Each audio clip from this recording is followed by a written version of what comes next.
industry. And again, I think when I was growing up, there was no deaf models, no deaf actresses, so I felt like I needed to hide my hearing aids. And so I hid them for a very, very long time, and it really affected my mental health because I wasn't able to be myself, and I was hiding this part of me. And then last year, I decided to start speaking about my deafness and talking about my hearing aids, and I feel a lot happier. My mental health has been so much better, and now I know that I can inspire other people and show that you can be a model, you can be an actress, you can be a public speaker, even if you do have hearing aids or you're deaf or you have a cochlear implant. So I think it's really important to show them off because you never know who you're going to be helping. And yeah, I think that's my main story. And so it's so nice to see so many of you embracing your hearing because it's just a part of you and you can still do everything you want to do. I've had an amazing career, I've got to travel the world, I've got to be in some TV and films, and I modelled for so many different brands, a lot of fashion brands that you know, like ASOS.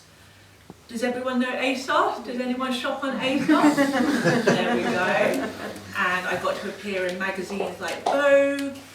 And so I just want to show you guys that anything is possible as long as you embrace who you are.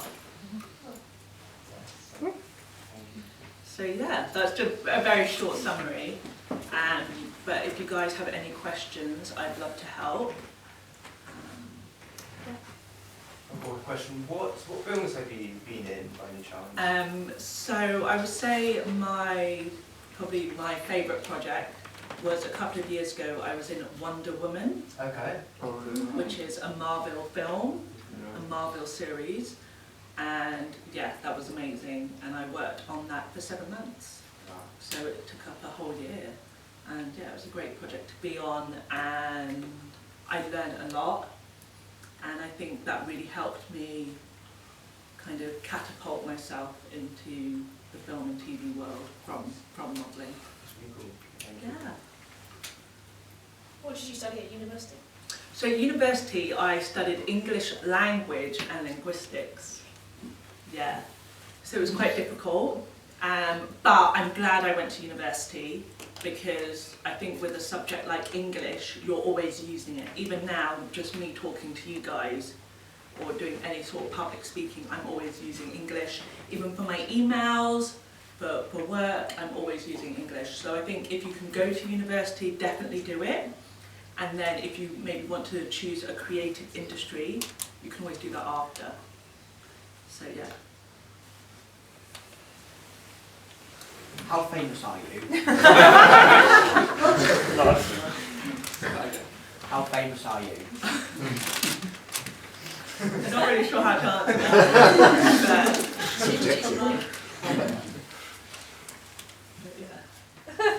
Had you heard of Georgia before today? No. There we go! That's a good question.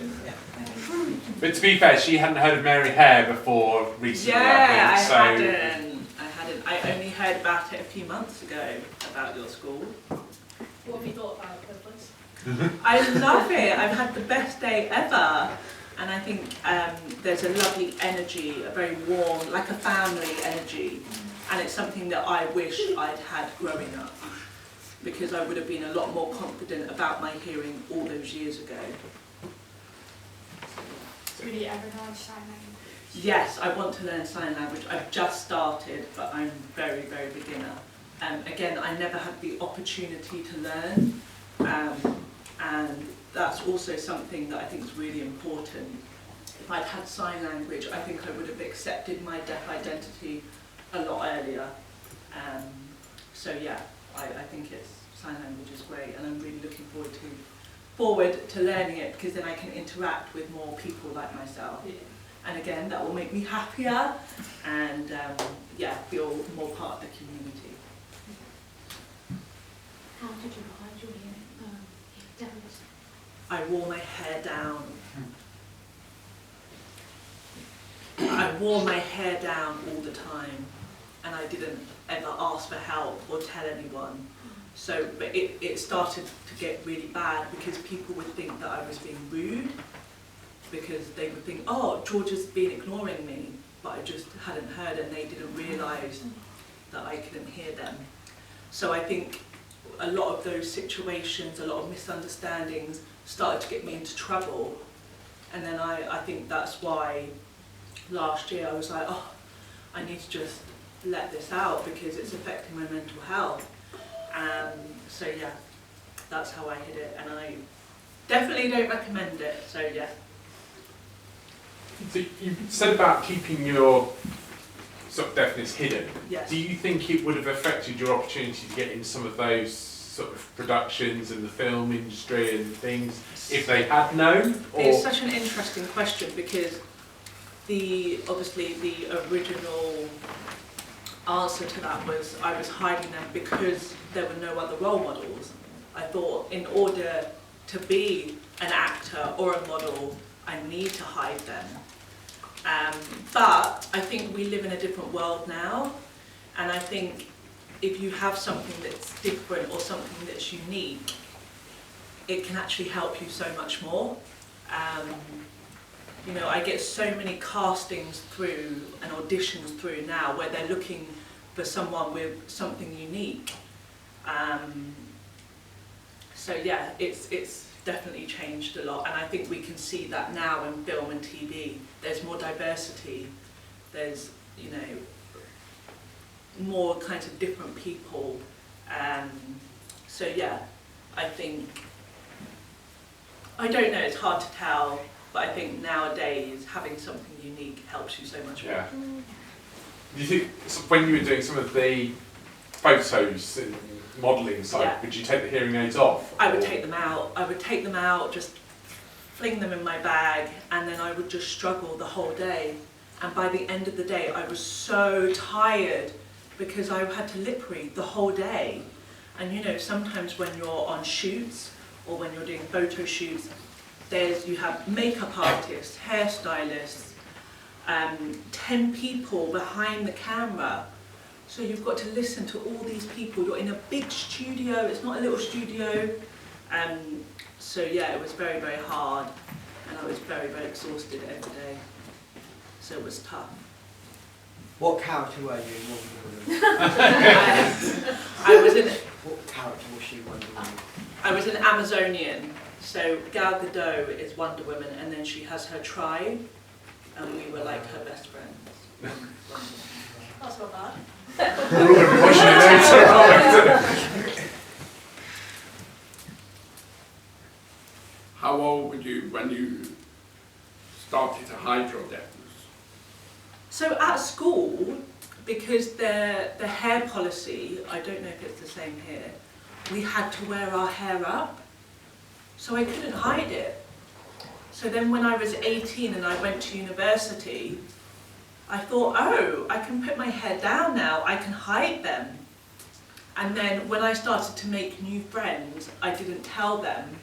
So then as time got on, it would be 6 months or a year, I thought, oh my gosh, if I tell them now, they'll be shocked because they didn't know. So it became a big thing in my head, when in fact, if I'd just told them, they would have just wished that I'd told them earlier so that they could have helped me. So, yeah, from the age of 18 till only last year, really. But I had a lot of therapy to practice having conversations, to tell people, this is who I am, this is how you can help me. Because again, I went to a mainstream school, I didn't have any deaf friends. I didn't know how to communicate with people and tell them about my needs.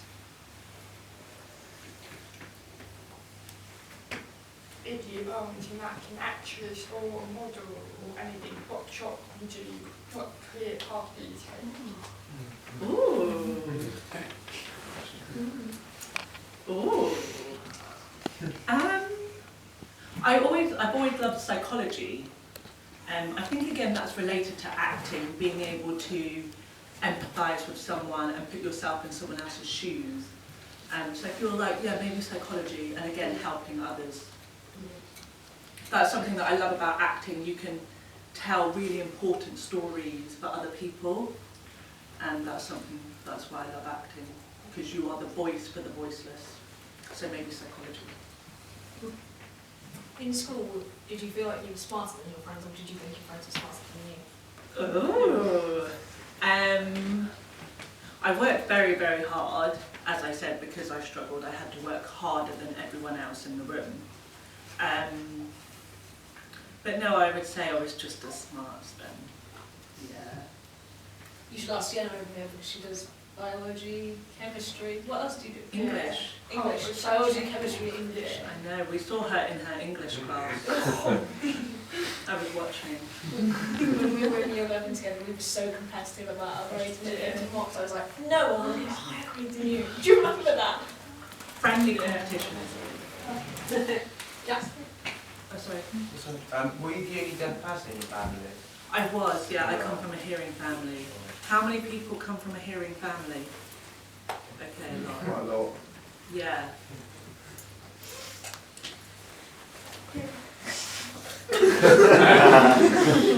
Yeah, so I'm the only one as well. So again, I felt even more isolated because I couldn't even come home and talk to my mum. Obviously, she was my support, but she would never understand. And then having no friends, seeing no one on TV, I just felt like I was the only person on earth. Do you know why You know why you're deaf? Yeah, no. I think they tried to do some tests, but it was just one of those things. So, yeah. How did you get into modelling and acting? Feels like it's such a long time ago. Sorry, I'm a bit tired now, so I'm having to think harder. So I got, was it you that asked the question? Yeah. I got scouted. So scouted means when someone sees you in the street and they say, oh, they normally work for a modelling agency and they're looking for new talent. Someone came up to me and gave me a card with a modelling agency on and said, oh, we think you would be great with our agency, because I was always very tall. Not as tall as I am now, but I was always very tall. So that's how it all started. Someone came up to me in the streets with a card, and then I went to the agency, they took some pictures, and then they were like, okay, we'll have you on our books, and then I started. But it takes a long time. It's a very hard industry, and very competitive. So you have to work hard, and obviously you are your own boss with anything creative, whether it's you're a singer, you're an actor, you're your own boss, so you have to manage yourself. So it can be a lot of work, which I think people see, oh, it's so glamorous, but actually behind the scenes there's a lot of hard work. And sometimes you'll have a few months where you don't work. There's no work. You're just waiting for the next call and there's no work. So you have to think about maybe having a side job. That's why a lot of actors are waiters as well, because they don't know when they're going to work next. So I think that's why university was really important to me, because I know how hard these career choices can be.